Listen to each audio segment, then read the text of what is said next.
Hello everyone, আমি লিজা। তোমরা সবাই কেমন আছো? আশা করি তোমরা সবাই অনেক ভালো আছো। আজকে সকালে আমার পড়াতে যাওয়ার ছিল, তাই আমি রেডি হয়ে বেরিয়ে পড়েছি।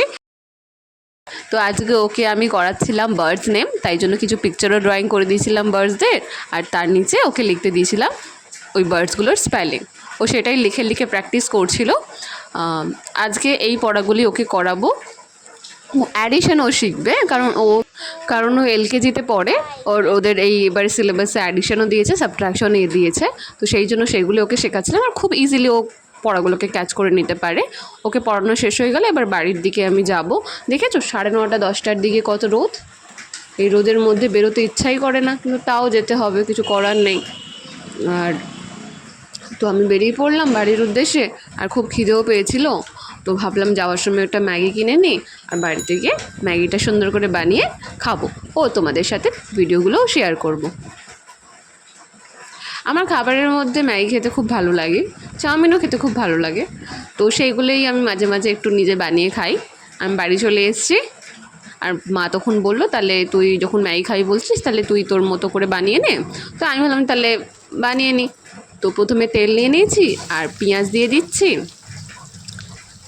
পেঁয়াজ আমি পেঁয়াজ দিয়েছি, কাঁচা লঙ্কা দিয়েছি, একটু রসুন দিয়েছি কুচি করে, তার সাথে ছোট্ট ছোট্ট করে আলু কেটে দিয়েছি। দিয়ে ওটাকে ভালো করে ফ্রাই করে নেবো। যখন দেখবে পুরো গোল্ডেন ব্রাউন কালারের হয়ে গেছে, তখন আমি একটু জল অ্যাড করে দিলাম, যতটা কোয়ান্টিটির জল আমার দরকার দিয়ে দিলাম। দিয়ে ম্যাগি প্যাকেটটাকে আমি ঢেলে দিলাম, তার সাথে মশলা অ্যাড করে দিলাম, একটু হলুদ দিলাম, তার সাথে একটু লঙ্কা গুঁড়ো দিলাম, কারণ আমি একটু স্পাইসি খেতে ভালোবাসি, তো দিলাম। তার সাথে একটু নুন, আর একটু আমি কেচাপ দিয়েছিলাম, যেটা আমি ভিডিওতে ক্লিপটা নিতে পারিনি। আর দেখো কত ডিলিশিয়াস লাগছে, হেভি টেস্টি হয়েছিল। আমি সত্যি বলছি, তোমরা এইভাবে ট্রাই করো, হেভি টেস্টি লাগে। এটাই আমি খেয়ে তোমাদের দেখাচ্ছি, সত্যি খুব টেস্টি হয়েছে। তো এবার বাইরের ওয়েদারটা দেখতে পাচ্ছ কেমন, বৃষ্টি বৃষ্টি পুরো মেঘলা করে রয়েছে, একটু পরেই মনে হয় বৃষ্টি হবে। তো আমার লাঞ্চ আমি কমপ্লিট করে নেব, দিয়ে তারপরে সন্ধেবেলা পড়াতে যাওয়ার আছে, তার জন্য আমাকে রেডি হতে হবে। তো আমি রেডি হয়ে নিয়েছি সন্ধেবেলা পড়াতে যাওয়ার জন্য। আর সন্ধেবেলা যাওয়ার সময় সেই সেমনি মেঘলা ওয়েদারটাই এখনও রয়েছে, বৃষ্টি হবে বলে হচ্ছে, কিন্তু হচ্ছেই আর না। তো আমি বেরিয়ে পড়লাম সন্ধেবেলা পড়াতে যাওয়ার জন্য। আজকে সন্ধেবেলা আমার 3টে পড়ানো রয়েছে, তো সেইখানেই যাচ্ছি আমি। আর যেতে যেতে তোমাদের সাথে কিছু ভিডিও ক্লিপ শেয়ার করছি।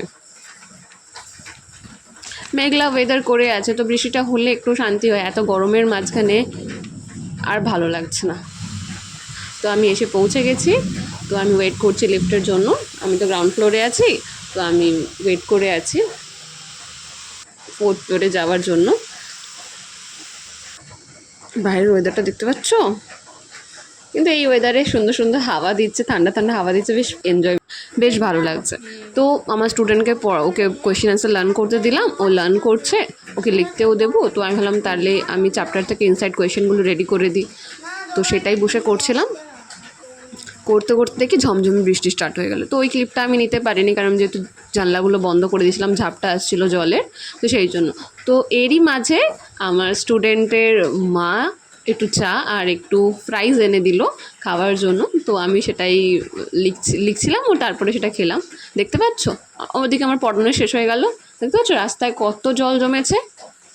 আর আমি খুঁজে খুঁজে সেই রাস্তা দিয়েই এলাম যেটা রাস্তায় জল জমেছে। ছোটোবেলায় ঠিক এরকম করতাম, যেই টিউশন পড়তে যেতাম, টিউশন পড়ে বাড়ি ফিরতাম যখন, আর খুব যখন বৃষ্টি হয়ে থাকে, রাস্তায় জল জমে থাকে, আর সেই জলগুলো ঘাঁটতে ঘাঁটতে ঘাঁটতে ঘাঁটতে বাড়ি আসতাম।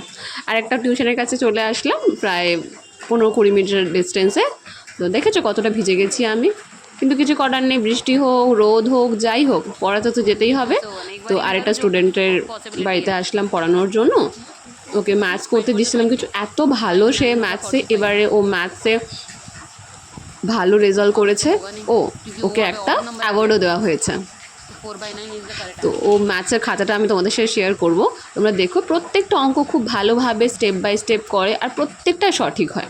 এই দেখো, আমি এটার কথাই বলছিলাম, ওর খাতাটা শুধু দেখো, প্রত্যেকটা অঙ্ক স্টেপ বাই স্টেপ করে, আর প্রসেসগুলো খুব ভালো মতো করে বুঝতে পারে, তাই জন্য ওর খুব একটা প্রবলেম হয় না।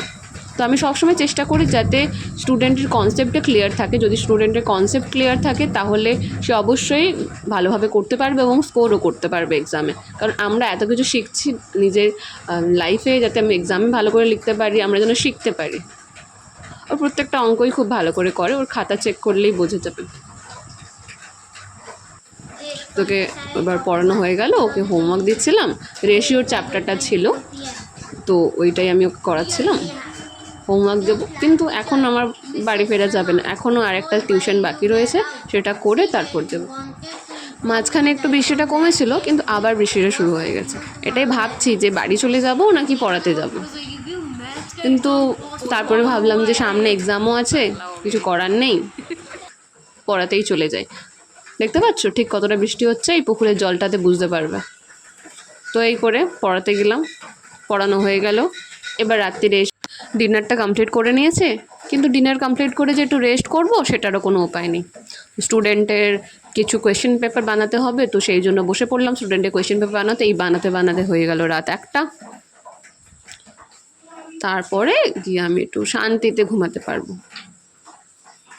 কিছু করার নেই, সামনে এক্সাম আসছে, একটু তো হার্ডওয়ার্ক করতেই হবে, সেটা আমি আর আমার স্টুডেন্ট দুজনকেই করতে হবে, তাহলে গিয়ে ফাইনাল রেজাল্টটা ভালো হবে। এই করে করে আমার রাত 1টা বেজে গেল।